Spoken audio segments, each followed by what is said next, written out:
Il y a un secret qui est vraiment bien caché dans la promotion de Fantastic Four, puis je vais vous laisser savoir un peu plus tard dans la vidéo, écoutez bien.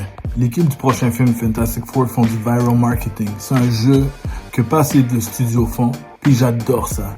Dark Knight le faisait dans le temps, où on pouvait voir des articles de journal, on avait le Gotham News qu'on pouvait voir si on allait sur le site internet. C'est comme un jeu qui est in-universe, qui est dans l'univers de nos personnages. Maintenant, ce qui se passe, c'est qu'ils sont en train de faire des jeux où ils nous envoient des informations, puis après, il faut faire nos petites recherches pour avoir plus de détails. Il faut analyser, parce qu'ils savent que les vrais fans analysent toujours en détail. Alors, ils s'amusent à faire ce jeu de Easter egg et de recherche. Comme au départ, ils nous ont envoyé des images pour la Saint-Valentin. C'est des trucs qu'ils n'ont pas besoin de faire parce que le film était même pas encore en tournage, mais ils s'amusent déjà avec nous en nous montrant des indices pour nous faire parler. Grâce à ces images-là, ça avait confirmé que ça se passait dans les années 60. Alors tout le monde s'est dit, bon, c'est un prequel, ça se passe avant. Mais là, ils nous ont prouvé avec le reste que c'est pas juste ça, c'est vraiment comme la rumeur disait, dans un autre univers. C'est pas dans le 616 qui est l'univers principal de tous les films de Marvel jusqu'à maintenant. Et puisqu'on est dans le Multiverse Saga, c'est tout à fait normal, ça va super bien ensemble. Et le Multiverse Saga parle de Incursion. Donc tous les univers qui vont fusionner un dans l'autre et que un des deux va être détruit, sinon les deux, comme dans le film de Doctor Strange qui l'a très bien expliqué. L'univers va être très intéressant, on n'a jamais vu ça, ça va être du rétro-futuriste. Un peu à la Tomorrowland, le film The Incredibles aussi avait des images très similaires à ça. C'est un peu comment, dans les années 60, comment on voyait l'avenir. Walt Disney lui-même a fait Tomorrowland, qui est une partie de son parc d'attractions qui est basée sur ce concept. Les voitures volantes, tout est blanc, tout est free energy. Les Jetsons, c'est ça exactement, les dessins animés, ceux qui ont grandi avec ce dessin animé.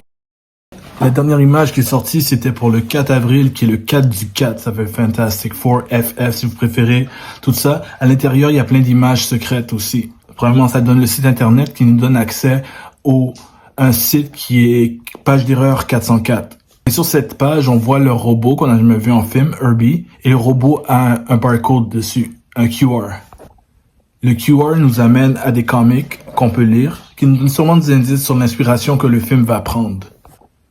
Et en plus de ça, on sait que les Fantastic Four ont été créés dans les années 60, donc c'est un peu un hommage à le ramener à l'époque où ils ont été créés. Et c'est une image de base qu'ils nous avaient montré avec Human Torch en train de voler dans le ciel et on peut voir la ville de New York derrière. On sait que c'est des personnages purement de New York, mais on peut très bien voir que c'est une ville alternative. C'est des gratte-ciel qu'on n'a jamais vu, des antennes, des trucs blancs, des trucs vraiment différents. On a quelques buildings qu'on reconnaît, mais la plupart c'est un skyline complètement différent. Donc ça nous prouve qu'on est quand même dans un univers alternatif, ce qui rentre quand même sur la fameuse controversée Silver Surfer qui serait une femme. Donc on parlait justement que ça a toujours été un concept d'un univers alternatif. Donc ça nous prouve que c'est vraiment un univers alternatif. Et ceux qui pensent que c'est juste une petite base d'histoire, mais pas l'histoire totale, que c'est pas si important l'univers alternatif, détrompez-vous parce que cet univers va être détruit. Ça amène vraiment un dark présage. Et ça nous amène à Secret Wars, parce que vous avez entendu le nom, mais ceux qui savent pas, le concept de Secret Wars, c'est qu'il reste plus d'univers. Tout est détruit, il reste que le Secret Wars à la fin qui doit être battu pour pouvoir retourner à un nouvel univers. Même pas un univers comme il était avant. Recréer l'univers après le Multiversal War, si vous voulez.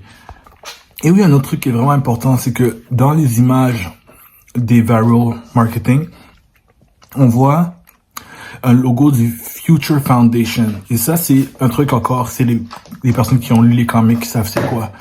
Le Future Foundation a été créé par Reed Richards et c'est pour rassembler les enfants les plus intelligents humains de la planète pour penser à l'avenir. Parce que lui, c'est un génie, ses enfants sont des génies, mais pour prendre tous les génies puis les mettre ensemble et les donner les meilleurs éléments possibles pour qu'ils puissent prospérer et être au meilleur de leur potentiel.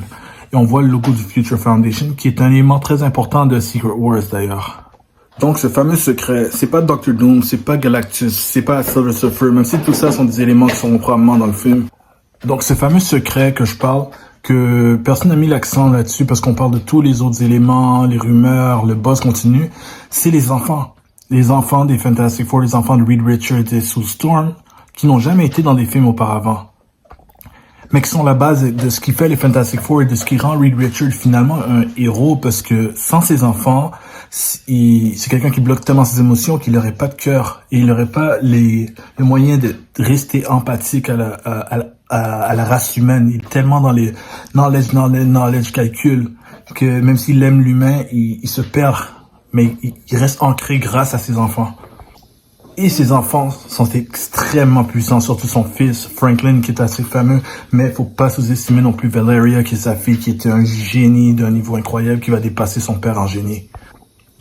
Et voir ces éléments-là, c'est vraiment intéressant parce que des super-héros parents, c'est pas un concept qui a été très très utilisé en film de comics, quand vous en pensez bien. Et dans les comics en général non plus. Donc je crois que, premièrement, il nous cache que Franklin va être dans le film, Valeria peut-être aussi. Peut-être l'histoire pourrait être basée sur ça, l'avenir qu'on réserve aux enfants, le concept. Pedro Pascal est déjà connu comme quelqu'un qui est un père, le daddy, on l'appelle souvent le daddy, internet daddy online, c'est pas pour rien. Il joue très bien avec les enfants, on le voit, il joue très bien avec tout le monde d'ailleurs. Franklin est une solution, il y a un problème, il peut recréer des univers, il peut être la solution Secret Wars, mais il peut être un problème aussi. Il y a beaucoup de personnes qui vont vouloir l'arrêter, il est beaucoup trop puissant, et pourtant c'est encore un enfant. Il y a beaucoup de bad guys que leur mission était de tuer Franklin Richards.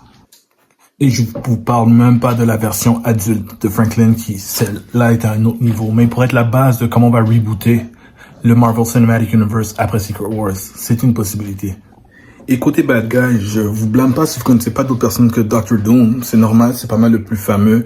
Il y en a d'autres comme Annihilation qui est possible. Il y en a d'autres qui existent, Mole Man. Mais un des meilleurs bad guys qu'il pourrait avoir, que ce soit dans ce film, dans un autre film, même de préférence, même dans Secret Wars, comme villain, on se demande qui va être le villain de Secret Wars, ça pourrait être une version villain de Reed Richards. Imaginez ce génie exponentiellement pire, il existe dans le comic, et il est incroyable comme bad guy. Imaginez Reed Richards qui a pas vraiment toute cette connexion avec l'humanité de la même façon que il l'a avec ses enfants, parce que ses enfants lui ont ramené la joie de vivre et lui ont donné une raison de vivre. Mais Reed Richards sent tout ça, qui devient tout froid, qui pense juste calculer pour comment sauver l'humanité, mais de façon prêt à sacrifier tout ce qu'il a à sacrifier. C'est l'important, c'est le résultat avant toute chose, mais c'est ça The Leader. Puis The Leader, son pouvoir est beaucoup plus développé. Il a trouvé des façons d'améliorer ses pouvoirs, d'améliorer son potentiel. Il a même réussi à utiliser le côté élastique pour donner l'élasticité à son cerveau pour qu'il se développe davantage, et avec une machine qui peut retenir sa tête, pour retenir toute cette information et tout ce qui se passe dans sa tête, pour le développer beyond ce qu'un humain normal puisse être, déjà qu'il était l'homme le plus intelligent sur Terre. Donc, qu'est-ce qui se passe quand l'homme le plus intelligent sur Terre apprend qu'il a un variant de lui-même encore plus intelligent que lui? Et ça amène une réflexion vraiment intéressante. Dans la vie, des fois, on a un chemin qu'on suit, puis on a décidé de tourner à gauche au lieu d'à droite, puis ce petit changement aurait fait toute la différence. Donc, je comprends super bien c'était quoi l'idée qu'ils avaient pour faire un Fantastic Four différent des deux derniers films qu'on a eu dans le passé. Et ça s'enligne pour être peut-être le film le plus unique du MCU depuis très longtemps.